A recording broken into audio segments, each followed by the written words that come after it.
I'm the Ultimate Movie Geek, and welcome to Halloween Countdown 31 Films in 31 Days. Tonight we watched Don't Look Now from 1970 something. I can't remember. Yeah, it's old. Yeah, it is old. Donald Sutherland and Julie Christie, is it? Yeah. Very, it's based on a book, and you pointed out it's like Daphne, is it Daphne du Maurier? Yeah. It's a very slow film that seemed to be, I want to say, quite arty. It is quite arty. There's a lot of shots that you don't really know why they're there, and it seems to be there just to make you kind of uncomfortable. And we'll get to the armpit in a bit, won't we? Yeah. So the story is the married couple. They're at home.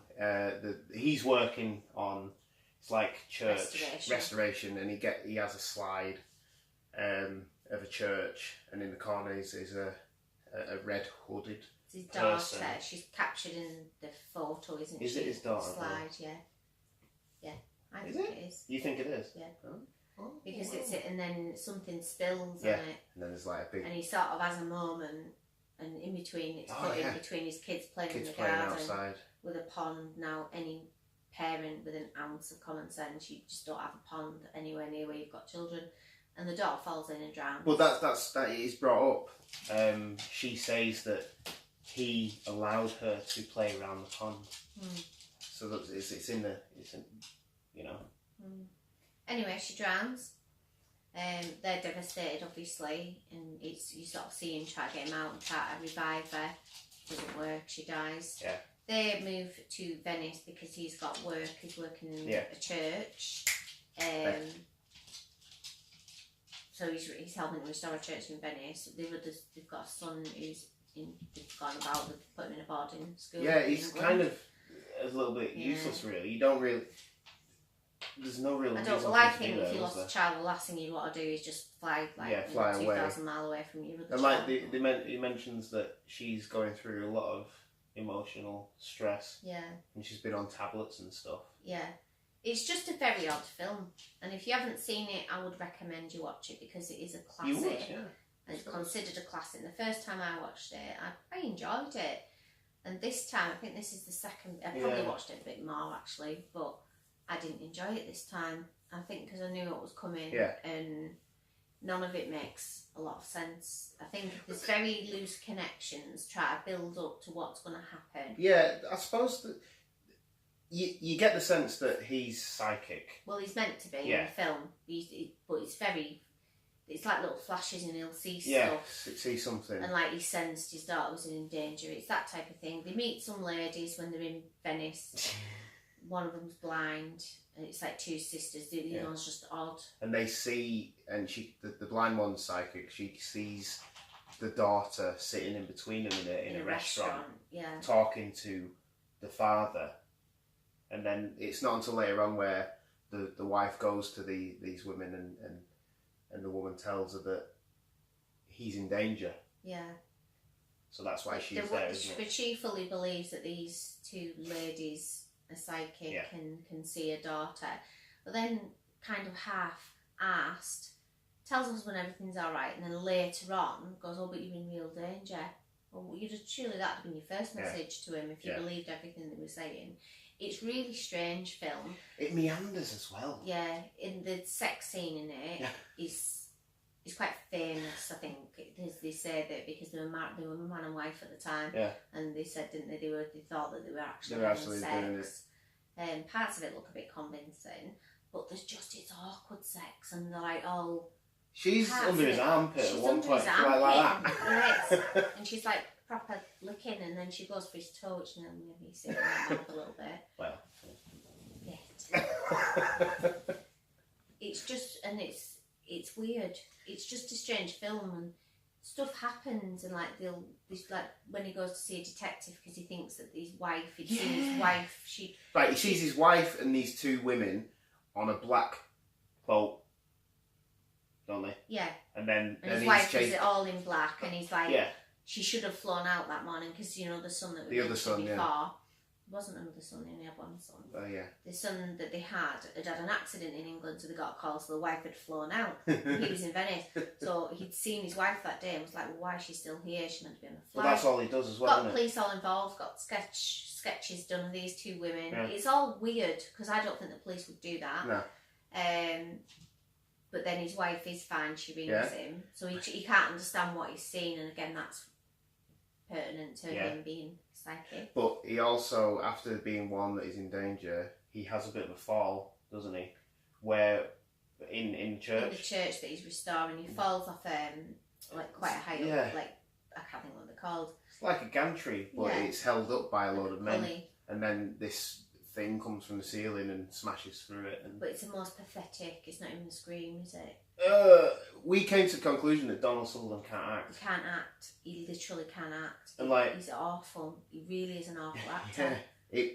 He's like proper going, and obviously it can't be him hanging onto the rope or whatever from the like low shots. It's just a weird, strange film, and none of it really makes sense. It's trying to really, a really little thread goes through the film. It's really lots small. of massive grasps to the thread, and then some of it I don't understand at all. Like, I really just don't understand. Like the priest, priest. Why did he sit up in bed that night and then lay back down? And I don't know, because he doesn't come across like he kind of likes Donald Sutherland's character. And the detective seems dead shady. Really shady. And he's dead sweaty and weird. But then they linger on him for a bit, and it's like, well, why? There's a lot of lingering shots. To anything. It's a weird film. It's not a very good film. No. It's not even remotely scary. But then you get the reveal that there's this little woman, this person running around in a red coat, Mac, and his which daughter reminds me of his daughter. And then he chases her, but for some reason locks the gate. Yeah. Where he's running, someone shouts at him. I think he's shouting at the woman, or the little woman. If you haven't seen it, watch it. It's just really hard. And then, it turns out to be a little person. Is killing people in Venice. Yeah, and a little old lady, which is a little person in a red Mac, and slashes him once, but absolutely cracks his face. It's like a bloody hatchet, isn't it? I can't remember. Yeah, she gets a hatchet out of her pocket. I watched it the other day. And but then it shows you his wife at the end on the boat, as is in his vision that he'd seen. And that's basically the film in a nutshell. It's not a good film. No. I wish I could say it was, because it is, I think, classic. I think so. And I don't know why. It's not scary. It's very strange. It's quite an uncomfortable film. I think that's what they wanted to do, though. It's not scary. It makes you very uncomfortable. Yeah.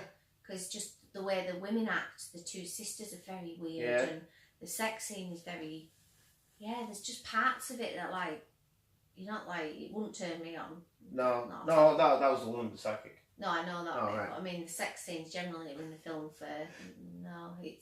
I didn't enjoy it. Yeah, and then what about the bit like they have a shower and a bath at the same time, and then he goes to sit at his desk, start bolt naked, and then the maid comes in. It's like... There's just loads of things that don't make sense. No, it's like just a really shit, boring day in someone's life with a couple of weird things. And then he dies. Yeah. It's like, yeah. Do you think they ever caught the little person? No, and that's probably, we should have mentioned, while we're in Venice, you see like a couple of times the police are dragging bodies out of it. People are being murdered, basically. And he sees a couple of times a little girl in a red coat, and he thinks it's his daughter, and that's why he chases her. It's just an awful film. But then again, he doesn't think it's his daughter. No. But he chases her, and he said, "Are you all right?" But it's weird. Yeah. He can't act. It's a really bad film. There's a bit where after he's fallen and had the scare, he's watching a body come out, and he says, "We need to go." And then you see him hanging on to the thing, and he lets go out of shot. But the noise that he makes, like, ugh! I might find it and put it in. It's really weird. It's a really strange film. I would give it 1. You're going to give it 1? Yeah. Oh, I don't know if I could go that low. No, I'll give it 1, 2. Not 2, 1. 1, 2, 1. 1, 2, 1. Yeah. Yeah. 1 pumpkin. Not great. Yeah, it's not... I don't know why I chose that. Because it's not really a scary horror. I suppose we do a bit of an eclectic it's just a mix Yeah, of films. mixed It's not films. our favourites. Some of them we like, some of them we don't like. You know what day it is tomorrow? It's the 7th day. Now, what film can we watch tomorrow? 7? What's in the box? Right, yeah. Alright, well, we'll do 7 tomorrow night. So, thanks for watching. Subscribe to my channel on YouTube. You can follow me on Facebook, Instagram, WordPress, and the worldgeeklynews.com. And subscribe on YouTube. I know, I did. Anyway, we'll see you tomorrow. See you tomorrow. See you later. I don't know.